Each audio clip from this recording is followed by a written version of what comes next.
Assalamualaikum warahmatullahi wabarakatuh. Alhamdulillahi rabbil alamin.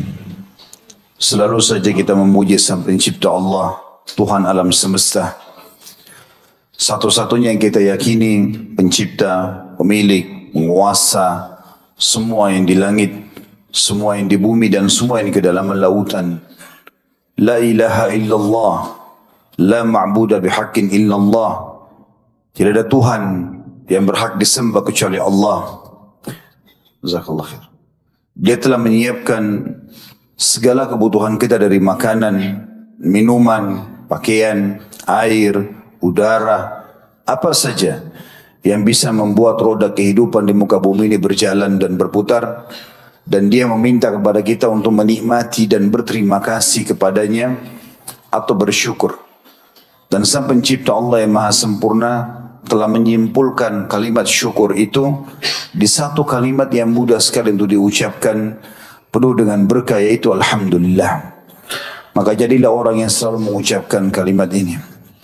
Selanjutnya kita panjatkan salam hormat kita kepada manusia terbaik, manusia yang membawa kepada kita hukum halal haramnya Allah, sehingga kita punya panduan hidup. Kita tahu apa yang diperintahkan dan dilarang oleh Sang Pencipta Allah. Dan mengucapkan satu kali salam hormat kepadanya dibalas oleh Allah dengan 10 kali tambahan rahmat. Dan rahmat Allah luas sekali. Masuk dalamnya pengampunan dosa, peninggian derajat dan pemenuhan segala kebutuhan. Maka jadilah sosok orang beriman yang selalu memuji Allah. Alhamdulillah, selalu memanjatkan salawat dan taslim kepada Nabi besar Muhammad sallallahu alaihi wasallam.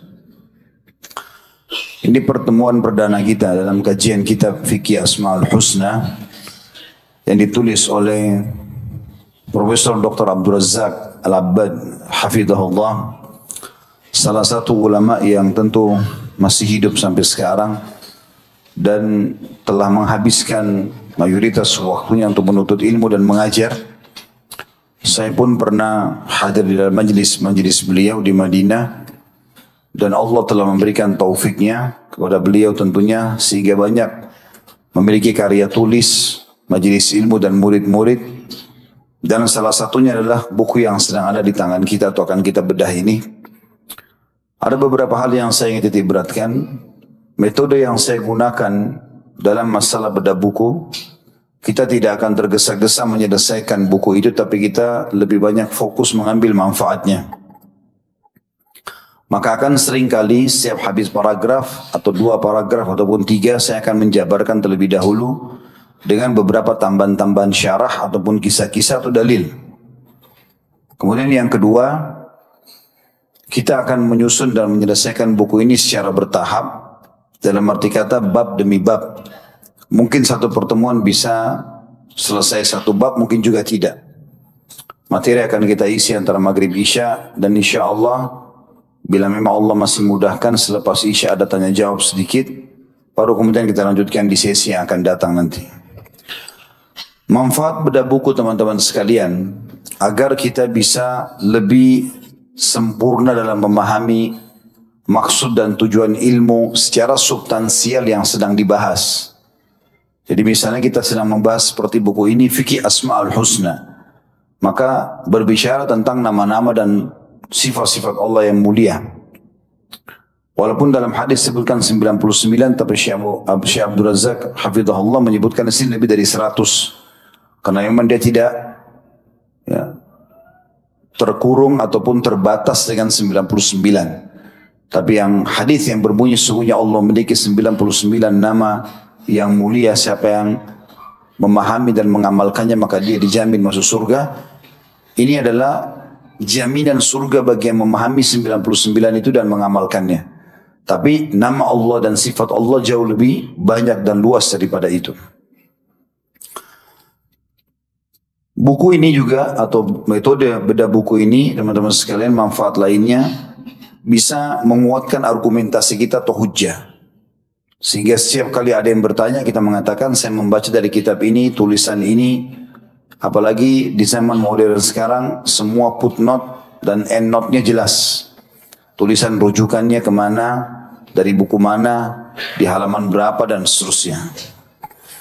Dan setiap kali teman-teman membeli buku, kalau ingin membaca, yang paling tepat adalah bedah buku seperti ini. Tapi kalau ingin baca sendiri, juga dibolehkan. Hanya saja ada dua syarat. Yang pertama, selalu fokus ke daftar isi terlebih dahulu. Lihat dari daftar isi mana yang paling menarik untuk dibahas atau dibaca.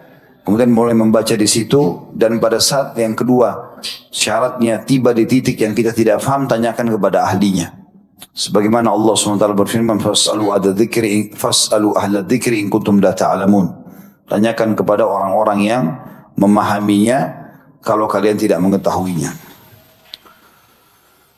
Di dalam daftar isi di sini yang pertama akan kita bahas insyaallah masalah kedudukan ilmu tentang asma Allah dan sifatnya. Sebelum masuk ke bahasan ini di halaman 21, saya ingin menjelaskan terlebih dahulu sebagai mukaddimah.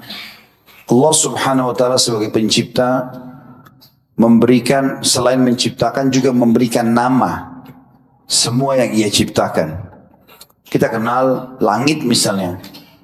Maka Allah memudahkan kita mengucapkan nama langit dalam bahasa Indonesia misalnya.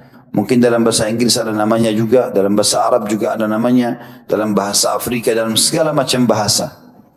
Dan itu Allah Subhanahu wa taala pencipta yang telah mengajarkan kepada makhluknya. Itu juga dengan bumi. Lalu hal-hal yang ada di antara keduanya, baik itu pergantian siang malam, burung yang berterbangan, hujan yang turun, awan, warna-warna yang ada, kemudian juga segala jenis dabba atau hewan melata di muka bumi dari manusia, jin, hewan-hewan, juga dari tumbuh-tumbuhan dengan beragam macam bentuknya, semuanya diberikan nama. Makanya kita bisa menyebutkan, oh ini jeruk, oh ini anggur, oh ini apel. Allah lah yang telah memudahkan kita untuk itu. Agar kita mengetahui nama-namanya. Begitu juga Allah sang pencipta yang maha sempurna telah memudahkan dan memerintahkan kita juga untuk memiliki nama. Baik itu orang kafir atau orang beriman, mereka akan terdorong secara fitrah untuk memiliki nama. Tapi secara khusus kita sebagai seorang muslim, kita memilih nama-nama yang terbaik, yang memiliki makna yang baik. Sebagaimana Nabi SAW bersabda, pilihlah nama yang terbaik buat diri kalian. Karena dengan nama itulah kalian akan dipanggil nanti pada hari kiamat. Jadi disuruh cari nama-nama yang baik. Nama-nama yang mengandung penghambaan kepada Allah Subhanahu wa taala atau makna-makna yang baik. Sebagaimana Nabi SAW bersabda, nama yang terbaik buat kalian adalah Abdullah, dan nama yang paling Allah cintai adalah Abdullah dan Abdurrahman. Kemudian datang setelahnya semua yang penisbatan penghambaan kepada Allah. Kalau laki-laki semua Abdu, Abdul Ghafur, Abdul Syakur dan seterusnya. Kalau perempuan Amah, Amatullah, Amatul Rahman, ya, Amatul Ghafur dan seterusnya. Kemudian datang setelahnya nama para nabi-nabi, dan nama nabi-nabi ini dipakai satu nama saja. Seperti contoh kasus Adam, Hud, Saleh, Shu'aib, Musa, Isa, Ibrahim, Ismail, Ishaq, Isa, Muhammad alaihi wassalam, semuanya satu nama. Jadi tidak perlu dipakai nama yang banyak. Seperti banyak orang di Indonesia yang memakai nama Muhammad, ya, Ishaq, misalnya Yakub. Maka Muhammad Nabi, Ishaq Nabi, Yakub Nabi. Siapa yang dia mau pakai namanya? Harusnya dipilih satu nama saja dan tidak usah diringkas. Nama yang termudah adalah Muhammad alaihi salatu wassalam. Begitu juga dengan nama wanita adalah para istri Nabi, Ummahatil Mu'minin. Kemudian datang seluruh wanita-wanita dari sahabat yang salihah. Lalu datang setelahnya nama sahabat-sahabat yang saleh laki-laki. Lalu semua nama-nama yang memiliki makna yang baik. Kalau ada nama-nama yang tidak baik, maka diperintahkan untuk diganti. Nabi SAW mengganti banyak nama sahabat yang ditemukan maknanya buruk. Seperti peperangan, pahit. Ya, karena orang-orang Arab sering menyebutkan itu. Orang-orang Arab jahiliyah. Mereka menamakan anaknya dengan pahit, dengan menyebarkan isu yang tidak benar. Kalau dinamakan pahit, maka nanti anaknya akan manis. Kalau dinamakan perang, maka dia akan pemberani dan seterusnya. Ini semua pemahaman yang keliru. Tidak pernah ada hubungannya dengan hal-hal itu semuanya. Maka kita perlu memilih nama-nama yang baik. Sebagaimana Nabi SAW pernah satu kali ingin meminum susu unta. Dan beliau mengatakan kepada para sahabat, siapa yang akan memerahnya, maka berdirilah satu orang mengatakan, saya Rasulullah. Nabi SAW tanya, siapa namamu? Dia mengatakan, namaku adalah Harb, perang. Lalu Nabi SAW mengatakan, duduklah, jangan kau perah buat kami. Kemudian Nabi SAW mengatakan, siapa yang perah lagi buat kami? Berdiri orang kedua. Nabi SAW tanya, siapa namamu? Dia mengatakan, Mur itu pahit. Tadi Harb, peperangan. Maka Nabi SAW mengatakan, duduklah. Siapa yang akan memerahkan buat kami? Berdirilah orang yang ketiga. Lalu Nabi SAW tanya, siapa namamu? Dia mengatakan, Aish. Hidup artinya. Maka kata Nabi SAW, perahlah buat kami. Jadi saking pentingnya memilih nama-nama yang baik. Begitu juga Nabi SAW pernah mau lewat di antara dua gunung yang besar dengan para sahabatnya. Lalu Nabi SAW menahan kafilah itu lalu mengatakan, siapa yang tahu nama dua gunung ini? Jadi Nabi SAW akan lewat di tengah-tengah, di kiri kanan ada gunung tersebut. Lalu kata seorang sahabat, saya Rasulullah, sebelah kanan anda namanya Mukhzi. Mukhzi itu penghina. Dan sebelah kiri adalah Fadih, pembongkar aib. Orang iseng memberikan nama begitu. Lalu Nabi SAW mengatakan, pilihlah buat kami jalan yang lain. Nabi SAW tidak mau lewat di tempat yang namanya buruk. Berarti memang nama-nama ini sebenarnya dianjurkan. Karena Allah SWT ajak kepada kita, tapi kita disuruh memilih nama-nama yang bagus, yang mulia. Ya. Dan maknanya juga diberkahi atau diperintahkan atau diridhoi oleh Allah Subhanahu wa taala. Kalau semua itu makhluknya Allah berikan nama, maka Allah sang pencipta lebih layak memiliki nama-nama yang mulia. Itulah yang dikenal dalam agama kita dengan Asmaul Husna. Dan buku ini diberikan judul oleh Dr. Abdul Razak Hafizahullah, Fikih Asmaul Husna. Bagaimana kita memahami nama-nama dan mulia Allah, nama-nama dan sifat-sifat Allah yang mulia, lalu kita mengambil kandungan-kandungan hukumnya. Bagaimana kita realisasikan dalam kehidupan kita sehari-hari. Itu yang akan dirincikan dalam bahasan kita ini. Dalam pemahaman ahli sunnah wal jamaah, teman-teman ahli sunnah wal jamaah, ikhwas sekalian, asma'ullahi wa sifati, nama-nama dan sifat-sifat Allah ini semuanya mulia. Dan kita mengimani keberadaannya sebagaimana adanya. Tidak boleh kita interpretasikan, alihkan maknanya. Tidak boleh kita menolaknya, ta'til. Tidak boleh kita mentashbihnya, menyerupakan dengan makhluk. Ya. Dan tidak boleh kita takyifkan atau menanyakan bagaimananya. Kita imani sebagaimana adanya. Contoh misal, salah satu sifat Allah yang mulia yang tiap hari itu bisa terjadi interaksi antara kita dengan Allah Subhanahu wa taala walaupun tidak terlihat dengan mata, yaitu hadis tentang turunnya Allah Azza wa Jalla di sepertiga malam. Yang kata Nabi SAW, kalau tertinggal sepertiga malam maka Allah Azza wa Jalla turun ke langit bumi. Riwayat lain turun ke daratan terendah dari bumi. Kemudian menanyakan kepada para malaikatnya, adakah yang memohon ampun, adakah yang meminta tolong saya tolong, adakah yang punya hajat saya penuhi, adakah yang meminta ampun saya maafkan. Maka di sini disebutkan ada sifat turunnya Allah Azza wa Jalla. Berarti kita imani apa adanya, tanpa kita mentakwilkannya, menginterpretasikan maknanya, alihkan maknanya, tanpa kita tolak, tanpa kita tanyakan bagaimananya, karena memang sudah seperti itu disampaikan oleh Nabi SAW. Dan kita imani apa adanya. Maka sifat turunnya Allah Azza wa Jalla sebagaimana layak dia sebagai pencipta turun ke langit bumi ini. Bagaimana kita tidak tahu. Kita imani keberadaan itu. Begitu juga dengan sifat tertawanya Allah. Sebagaimana dalam sebuah hadis yang sahih disebutkan, sesungguhnya Allah itu tertawa dan tersenyum melihat dua orang yang saling bunuh-membunuh, dua-duanya masuk ke dalam surga. Lalu kata para sahabat, bagaimana itu ya Rasulullah? Kata Nabi SAW, bertemulah seorang muslim, mukmin sama orang kafir di kancah jihad. Lalu kemudian si kafir membunuh si muslim. Maka mati syahidlah si muslim, masuk surga lah dia.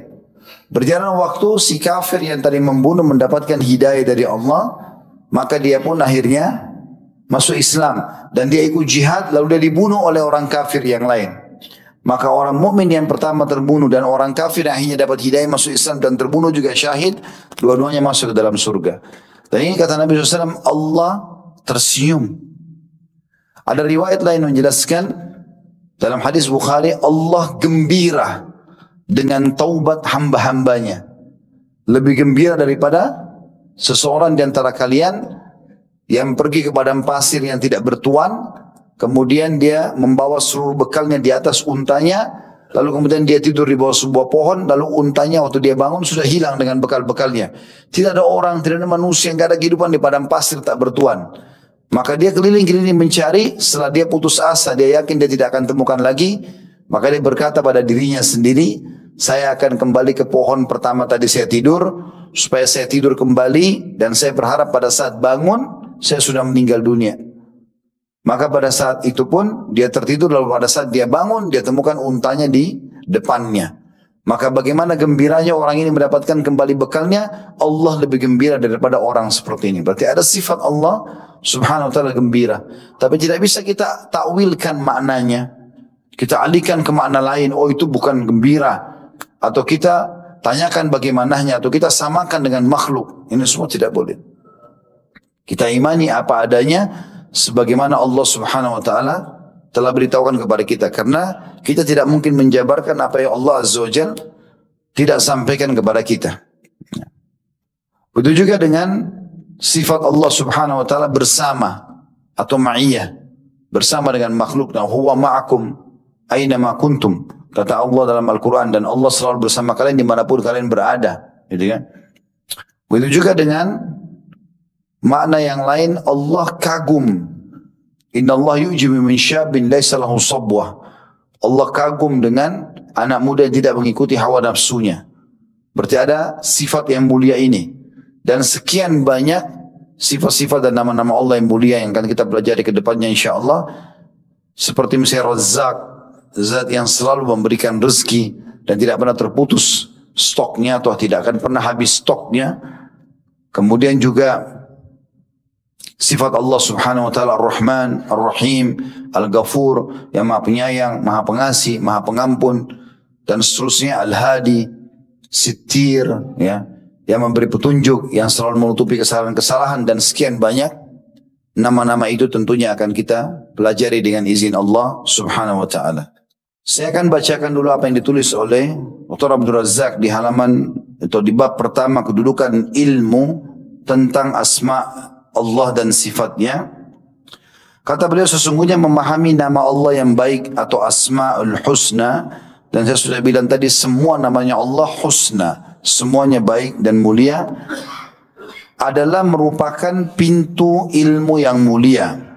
Bahkan ini termasuk al-fiqhul akbar, dalam kurung fikih yang paling agung dan paling utama, serta pertama kali yang masuk dalam sabda Rasulullah sallallahu alaihi wasallam, man yuridillahu bi khairan yufaqihu fid din. Barang siapa yang Allah kehendaki kebaikan atasnya, maka dia Allah akan memberikan kepahaman kepadanya dalam masalah agama. Hadis muttafaqun alaih atau riwayat Bukhari Muslim. Mempelajari ilmu ini, maksudnya memahami tentang nama-nama dan sifat Allah, merupakan usaha termulia yang dilakukan oleh setiap jiwa, dan sebaik-baiknya apa yang diraih oleh orang-orang yang memiliki kecerdasan akal dan petunjuk. Bahkan ia merupakan puncak yang diperebutkan oleh manusia dan akhir yang diperlombakan. Artinya ini yang paling layak untuk dikejar, dijadikan sebagai ajang persaingan tanda kutip positif untuk difahami dan direbut ilmunya. Ilmu ini merupakan pondasi jalan menuju Allah dan jalan masuk yang lurus dalam meraih kecintaan dan keridhaannya, serta jalan yang lurus bagi setiap orang yang dicintai dan dipilihnya. Sebagaimana bangunan memiliki pondasi, maka pondasi agama ini adalah iman kepada Allah Ta'ala dan kepada nama-nama serta sifat-sifatnya. Jika pondasi ini kuat, maka dia akan dapat memikul bangunannya dengan kuat. dan kokoh serta selamat dari guncangan dan kerobohan. Ibnu Qayyim rahimahullah berkata tentang masalah itu, barang siapa menghendaki bangunan yang tinggi, maka diharuskan baginya untuk menguatkan pondasi dan benar-benar memperhatikannya, karena ketinggian bangunan tergantung pada kokoh dan kuatnya pondasi. Amal dan derajat adalah bangunan, sedangkan pondasinya adalah iman. Apabila pondasinya kuat, maka dia akan menjadi pemikul atau dapat memikul bangunan dan meninggikannya. Apabila roboh sebagian dari bangunan itu, maka mudah untuk memperbaikinya, dan jika pondasi tidak kuat maka tidak akan tinggi bangunannya dan tidak akan kokoh juga. Jika roboh sebagian dari pondasi, maka akan jatuh bangunannya atau hampir jatuh. Orang bijak akan memiliki target, yaitu membenarkan pondasi dan menguatkannya, sedangkan orang jahil adalah orang yang meninggikan bangunan tanpa pondasi. Ya, jadi yang dimaksud adalah harus difahami pondasi itu. Contoh misal rasional. Kalau kita sekalian, teman-teman sekalian kerja di satu perusahaan, kita kerja, kita nggak pernah tahu siapa namanya pemimpin perusahaan itu, pemiliknya. Kita tidak pernah tahu fasilitas yang disiapkan oleh pemilik perusahaan. Kita juga tidak pernah tahu apa yang dia tidak sukai, atau peraturan-peraturan atau pantangan dan larangan.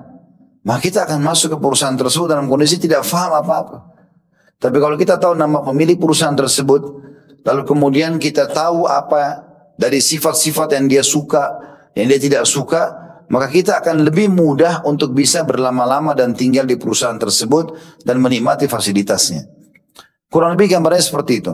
Dengan memahami nama-nama dan sifat-sifat Allah, kita jadi tahu Allah itu punya apa saja, dan Allah janjikan apa untuk hamba-hambanya dan diberikan sebagai fasilitas, dan apa yang Allah larang, diancamkan sehingga kita menjauhinya. Dengan begitu semuanya Allah akan penuhi.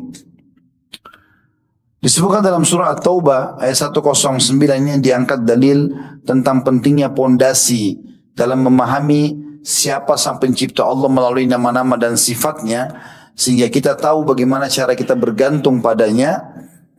A'udzu billahi minasyaitonir rajim. Afaman assasa bunyanahu ala taqwa minallahi wa ridwanin khairun amman assasa bunyanahu ala syafa jurufin harin fanhara bihi fi nari jahannam. Maka apakah orang-orang yang mendirikan masjidnya atas asas takwa kepada Allah dan keridhaannya itu lebih baik, ataukah orang-orang yang mendirikan bangunannya di tepi jurang yang runtuh, lalu bangunannya itu jatuh bersama-sama dengan dia ke dalam neraka jahanam. Artinya, beliau ini titik beratkan bahwasanya Asmaul Husna dan memahaminya adalah pondasi daripada kehidupan seorang muslim dalam menjalani di muka bumi ini. Karena dia jadi tahu nama-nama dan sifat-sifat Allah. Jadi dengan memahami nama-nama dan sifat-sifat Allah, kita jadi bisa relasikan dalam kehidupan kita, dan kita jadi tahu sifat yang sebenarnya dari sang pencipta Allah itu. Pondasi yang kuat ini pada bangunan, ya, kata beliau di sini, tafsir At-Taubah 109, pondasi bagi bangunan amal seperti kekuatan bagi tubuh manusia. Jika kuat, maka dia dapat membawa badan dengan baik dan menolak segala penyakit. Jika lemah kekuatannya, maka lemah pula di dalam membawa badan serta cepat terserang penyakit.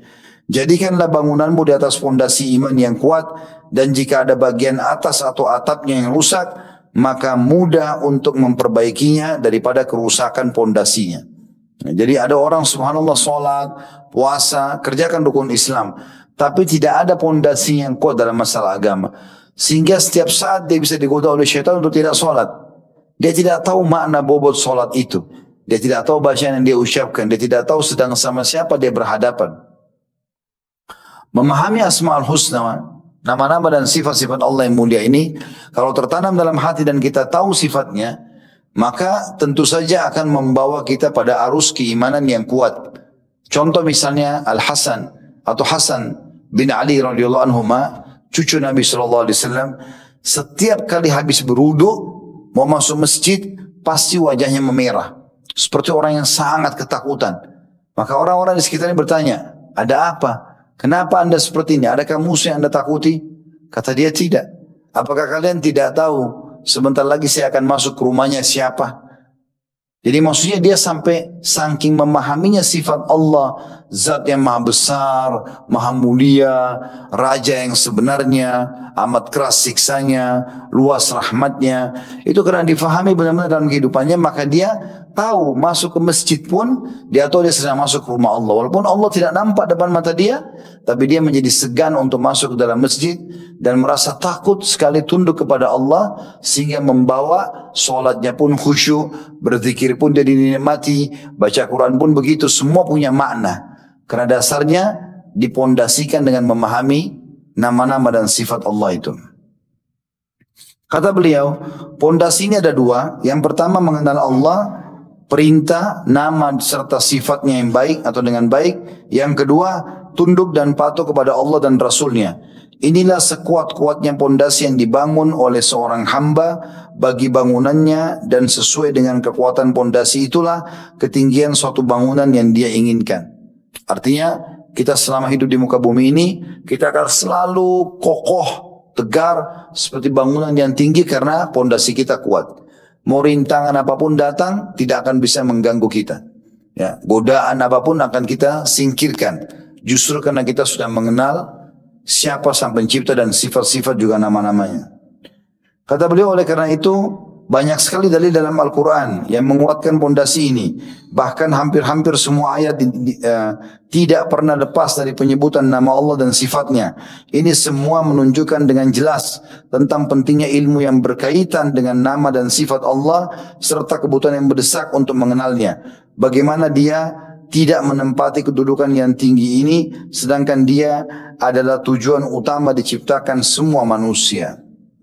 Tauhid atau mengisahkan Allah yang merupakan tujuan utama diciptakannya manusia terbagi menjadi dua. Tauhid ma'rifah atau ya, mencakup iman kepada rububiyah, nama dan sifat Allah atau mengenal Allah, dan tauhid irada dan talab, yaitu tauhid ibadah, memohon dan meminta dan bergantung kepada Allah. Allah sebutkan di dalam surah At-Talaq ayat 12 tentang sifatnya dan nama-namanya yang mulia. A'udzu billahi minasyaitonir rajim. Allahul ladzi khalaqa sab'a samawati wa minal ardi mithlahunna yatanazzalu al-amru bainahunna lita'lamu anna Allah ala kulli syai'in qadir wa anna Allah qad ahata bi kulli syai'in ilma. Allah lah, dan Allah adalah nama yang paling mulia bagi sang pencipta. Itu yang paling sering disebutkan. Kita bilang ya Allah atau kita bilang Allahumma. Ya. Allah lah yang telah menciptakan 7 langit dan seperti itu pula bumi. Sifat Allah menciptakan, dan menciptakan berarti dari tidak ada menjadi ada. Berarti semua di muka bumi ini, di alam semesta ini, semua berasal dari sang pencipta Allah. Perintah Allah berlaku padanya. Allah bilang malam datang, datang. Allah bilang siang datang, Allah perintahkan siang datang. Allah bilang turun hujan, turun hujan. Lahir, meninggal, ya semuanya hidup dan mati diatur oleh sang pencipta Allah. Agar kamu mengetahui bahwasanya Allah Maha Kuasa atas segala sesuatu, dan sungguhnya Allah ilmunya benar-benar meliputi segala sesuatu. Ini juga salah satu sifat Allah ya. Wa qad ahata bi kulli syai'in ilma. Allah telah meliputi segala sesuatu itu dengan ilmunya yang luas. Allah juga menyebutkan di dalam ayat yang lain, di dalam surah Az-Zariyat ayat 56, "Wa ma khalaqtul jinna wal insa illa liya'budun." Aku tidak menciptakan jin dan manusia melainkan supaya mereka menyembahku. Maknanya adalah mereka mengenalku lalu patuh dan tunduk kepadaku. Yang pertama, Allah menciptakan agar kalian mengenal Allah, dan yang kedua Allah menciptakan agar kalian beribadah kepadanya. Oleh karena itu, tauhid adalah ilmu dan amal. Banyak sekali ayat Al-Quran yang menyebutkan tentang perintah untuk mempelajari ilmu yang mulia ini dan untuk memperhatikan pokok yang agung ini. Itu cukup banyak dalilnya. Allah Subhanahu wa taala menyebutkan dengan kalimat wa'lamu wa'lamu, pelajarilah, ketahuilah. Misal Allah katakan dalam surah Al-Baqarah 231, wa'lamu annallaha bikulli syai'in alim. Pelajarilah dan ketahuilah ya bahwasanya Allah mengetahui segala sesuatu ya. Kemudian juga wa'lamu dalam Al-Baqarah 233, wa'lamu annallaha bima ta'maluna basir. Ketahuilah bahwasanya Allah Maha melihat apa yang kamu kerjakan. Dalam Al-Baqarah 209, fa'lamu annallaha azizun hakim. Ketahuilah bahwasanya Allah Maha perkasa lagi Maha bijaksana. Di dalam Al-Baqarah 244, wa'lamu annallaha sami'un alim. Ketahuilah dan pelajarilah sesungguhnya Allah Maha mendengar lagi Maha mengetahui. Semua ini teman-teman kalau tertanam dalam hati kita, renungi kalau kita realisasikan dalam kisah misalnya. Pernah ada seorang saleh di wilayah Irak. Dia sangat miskin. Pekerjaannya harian saja. Dia hanya bekerja hari itu, apa yang dia dapat dia makan sama istri sama anaknya. Satu hari subhanallah, Allah takdirkan dia tidak punya apa-apa. Cari pekerjaan, masuk di pasar, tawarkan jasa ini, jasa itu nggak ada sama sekali. Dari pagi sampai malam. Istri sama anaknya sudah menunggu. Setiap malam dia pulang pasti bawa bekal untuk makan saja hari itu. Karena tidak punya pekerjaan apa-apa, maka dia pun pulang. Kemudian dia disambut oleh istri dan anaknya. Mereka tanya, ada makanan? Dia mengatakan tidak ada sama sekali. Hari ini betul-betul saya sudah coba berusaha, usaha apapun tidak pernah bisa berhasil. Semuanya penolakan. Maka kata istrinya, lalu bagaimana? Kita akan kelaparan. Tidak bisa tidur kalau lapar. Anak-anak juga belum makan dari pagi. Kata dia, baik. Saya akan coba keluar. Ikhtiar lagi sekali. Walaupun itu sudah malam. Sudah masuk kalau kita sekarang awal-awal malam. Jam 11, jam 12 malam gitu. Maka dia bilang, saya jalan. Orang yang ceritakan, dia bilang, saya jalan. Bertawakal kepada Allah SWT. Benar-benar saya tidak tahu harus mengatakan apa. Maka saya pun, dia bilang, berusaha untuk coba, ya, berusaha untuk coba bagaimana bisa mendapatkan jalan keluar. Tapi semua rumah tutup. Jalan-jalan sudah gelap. Maka saya melihat ada sebuah masjid yang sudah tidak ada lagi orang yang sholat sana. Lampunya sudah pada dipadamkan. Kebetulan waktu itu mereka masih pakai minyak zaitun sama sumbu. Sudah ditutup, apinya dimatikan. Dia bilang, saya masuk ke sana. Saya nyalakan satu sumbu itu, lalu kemudian saya sholat. Wudu lalu saya sholat. Saya nggak punya lagi tempat untuk bergantung. Dalam sholatnya dia berdoa kepada Allah SWT. Dia mengatakan, wahai zat Allah, ya aku imani sebagai Tuhan, pencipta langit dan bumi. Engkau memberikan makan, minum semua makhluk. Dan selama ini alhamdulillah engkau selalu memberikan aku sekian tahun kebaikan-kebaikanmu. Dan hari ini engkau sangat tahu aku tidak punya makanan dan minuman. Maka aku akan kembalikan kepadamu ya Allah, zat tempat bergantung segala sesuatunya. Sementara dia berdoa, di depan masjid tiba-tiba ada orang yang lewat, turun dari kudanya. Siapa orang ini? Kita kembali dulu ke awal kisah orang ini ada sendiri. Kita akan nanti lanjut bagaimana dia masuk di masjid. Waktu dengan hikmah Allah SWT terjadi. Orang miskin tadi ini mau pulang ke rumahnya. Rupanya raja penguasa wilayah itu lagi gelisah, nggak bisa tidur. Zaman dulu orang habis isya sudah tidur di awal malam.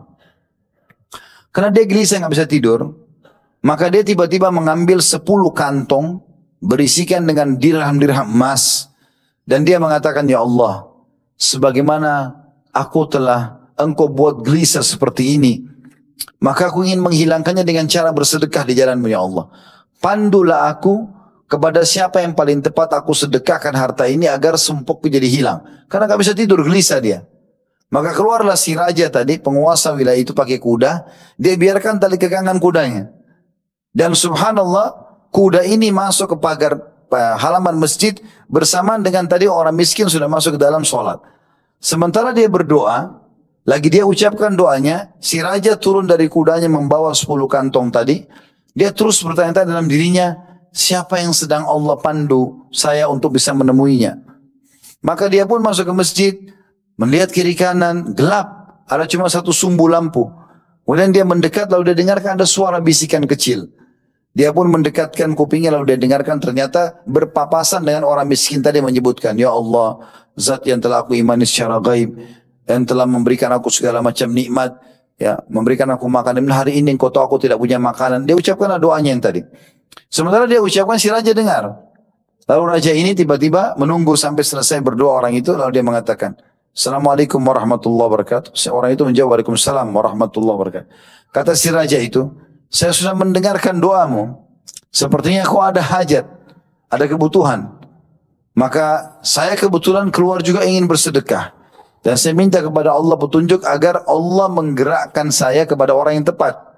Sepertinya petunjuk Allah adalah saya datang kepadamu. Ambillah harta ini, ambil semuanya tanpa terkecuali, tanpa syarat. Dan saya harap besok kamu datang ke istana saya raja di wilayah ini, untuk menambahkan rezeki buat kamu. Tiba-tiba orang miskin itu teman-teman mengucapkan kalimat yang menjadi pelajaran bagi si raja, menjadi pelajaran buat kita semua. Dan ini pemahaman yang sangat dalam kalau orang sudah paham tentang pondasi terkuatnya adalah mengenal sifat-sifat dan nama-nama Sang Pencipta Allah. Dia mengatakan, kalaupun saya masih membutuhkan tambahan dari apa yang kau berikan kepadaku ini, maka saya akan minta kepada Tuhan Allah yang telah mengutusmu datang kepadaku. Artinya saya tidak akan minta sama kamu, tapi saya akan coba, kalau saya butuh saya akan minta kepada Allah sebagaimana saya lakukan. Maka Allah akan menggerakkan kau untuk membawakan rezekiku melalui tanganmu. Begitu luar biasa mereka memahami dan realisasikan tentang nama-nama dan sifat Allah ini yang merupakan pondasi mereka.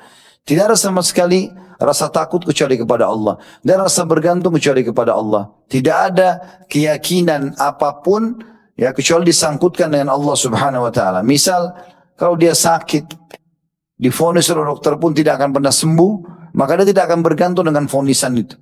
Bagi seorang mukmin yang memahami nama-nama dan sifat Allah, dia akan tahu kalau dia sakit, yang ciptakan dia Allah, yang ciptakan penyakit itu Allah, yang juga menciptakan kesembuhannya Allah. Maka tidak boleh dia minta kecuali kepada Allah.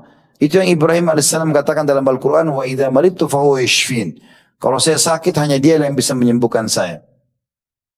Kemudian kalau dia memiliki nikmat yang besar, kesehatan, kekuatan, nikmat makanan, minuman, biologis yang halal dan segala macam hal, maka dia bersyukur kepada Allah. Dan karena dia faham kalau saya yang ciptakan dia, bahwa saya yang ciptakan dia Allah, yang ciptakan nikmat itu, yang ada padanya kesehatan, makanan, minuman, pakaian dan seterusnya adalah Allah, yang bisa menambah dan memberikan lagi hanya Allah. Realisasinya, memahaminya seperti itu. Bahwasanya Allah memiliki nama-nama dan sifat yang mulia, di mana kita bisa tarik dalam kehidupan kita. Sekian banyak ayat yang menyebutkan masalah itu, dan umumnya semua diangkat oleh Syekh Abdul Razak hafizahullah dengan firman Allah, wa'lamu, ketahuilah, tanamkan dalam dirimu. Dalam Al-Baqarah 267 juga Allah mengatakan, wa'lamu annallaha ganiyun hamid, ketahuilah Allah itu maha kaya lagi maha terpuji. Juga dalam Al-Maidah 98, wa'lamu annallaha syadidul iqab wa annallaha ghafurur rahim, ketahuilah bahwasanya sungguhnya Allah itu amat berat siksanya, dan sesungguhnya Allah itu maha luas pengampunan dan juga maha penyayang. Jadi dari satu sisi Allah suka memaafkan hamba-hambanya yang minta maaf, satu sisi Allah akan berat siksanya bagi orang-orang yang membangkang.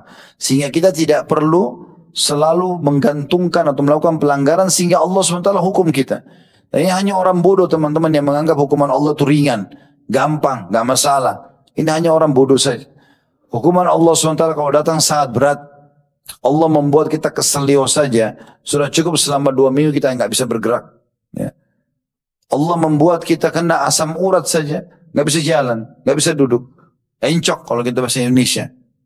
Allah membuat kita tidur sedikit saja, ya, lehernya tidak tepat, maka susah bangun, kesakitan. Allah buat dia flu, nggak bisa bernafas, hidungnya buntu. Allah buat dia asma, sesak nafas, nggak bisa dia bergerak. Begitu luar biasa banyak siksaan Allah bisa datang kepadanya kalau dia melanggar.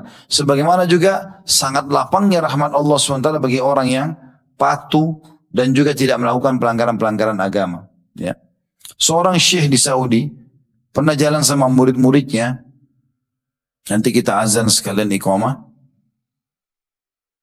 Pernah dia jalan sama murid-muridnya naik kapal sampai tiba di sebuah pulau atau di tengah lautan.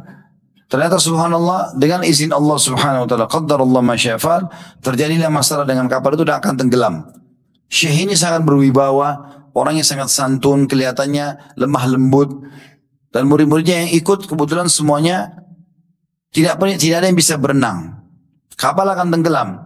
Tiba-tiba satu keajaiban terjadi, syekhnya membuka bajunya, kemudian tiba-tiba saja turun dari kapal itu, berenang menyelamatkan satu persatu muridnya ke pulau yang terdekat, membawa barang-barang dari kapal itu sampai kapal itu tenggelam, tidak lagi tersisa barang di situ.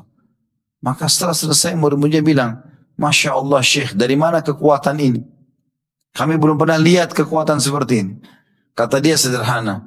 Dia bilang, hai murid-muridku, aku tidak pernah menggunakan tubuh yang Allah amanahkan ini dalam maksiat kepadanya. Maka Allah pun menjaga kekuatan ini. Jadi Allah itu maha luas rahmatnya. Sebagaimana orang kalau gunakan dalam kemaksiatan, maka sangat dekat dengan ancaman Allah subhanahu wa ta'ala. Begitu juga surah Al-Anfal ayat 40 Allah berfirman, fa'lamu annallaha maulakum ni'mal maula wa ni'man nasir. Ketahuilah bahwasanya Allah itu pelindungmu dan adalah sebaik-baik pelindung dan sebaik-baik penolong, sebaik-baik tempat untuk bergantung. Abdullah Al-Hadrami radhiyallahu anhu diutus oleh Nabi SAW untuk menyerang sebuah wilayah. Wilayah itu kebetulan berada di pesisir pantai dan mereka menyambung pantai itu, lautan itu dengan sungai yang besar, digali, diuruk sengaja, ya, kerja bakti untuk memasukkan air lautan supaya benteng mereka dilindungi oleh air tersebut. Bentengnya dilumuri dengan minyak sehingga musuh tidak bisa naik, dan daratan di sebelah untuk menyerang ke benteng itu terjangkau oleh anak-anak panah. Abdullah Al-Hadrami radhiyallahu anhu keluar diutus oleh Nabi SAW dan tidak tahu, dia tidak bisa, dia tidak tahu apa yang akan terjadi di depan. Intinya dia pergi menyerang dengan pasukan yang sedikit. Tibalah di titik yang sudah ditargetkan. Ternyata mereka tidak punya kapal, tidak punya bekal-bekal untuk buat kapal, tidak ada yang tahu membuat kapal, tidak ada yang bisa berenang pada saat itu. Harus menyerang musuh. Ini perintah Nabi SAW. Maka musuh-musuh banyak mengolok-olok mereka sambil tertawa di atas benteng melihat. Ini tinggal dilempari anak panah, banyak yang jadi korban mati. Tapi subhanallah, Abdullah Al-Hadrami mengucapkan kalimat yang luar biasa. Dia mengatakan, hai laut, kau tahu sebenarnya kami adalah utusan Rasulullah SAW untuk berjihad di jalan Allah. Maka tundukkan dirimu untuk kami. Tiba-tiba dia bilang sama pasukannya, kalau saya takbir 3 kali, maka takbir yang pertama, ya, bersiap-siap, yang kedua siap, yang ketiga ikut dengan saya. Dia takbir 3 kali, kemudian dia jalankan kudanya di atas air tersebut bersama dengan pasukannya. Uniknya, dikatakan dalam riwayat ini, satu pun sepatu kuda mereka tidak tersentuh oleh air laut tersebut. Dan ini membuat seluruh musuh meninggalkan benteng karena ketakutan melihat mereka. Dan ini yang dicontohkan pada saat orang sudah memahami tentang sifat-sifat dan nama-nama Allah subhanahu wa ta'ala. Begitu juga dengan kisah Umar bin Khattab yang mengirim surat kepada Sungai Nil. Pada saat Sungai Nil hilang airnya tiba-tiba di masa Gubernur Amr bin As radhiyallahu anhu.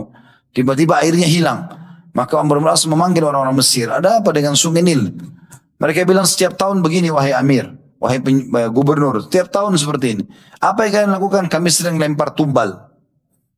Ambil Madinah, wanita tercantik di wilayah kami yang masih muda, kami berikan apa saja orang tuanya agar mereka mau menyerahkan anaknya, lalu kami hiasi secantik mungkin, lalu kami lempar, dorong ke Sungai Nil.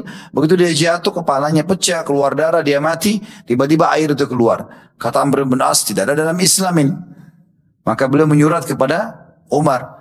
Setelah itu Umar membalas surat sambil mengatakan, hai Amr bin As, bacakan suratku ini kepada Sungai Nil.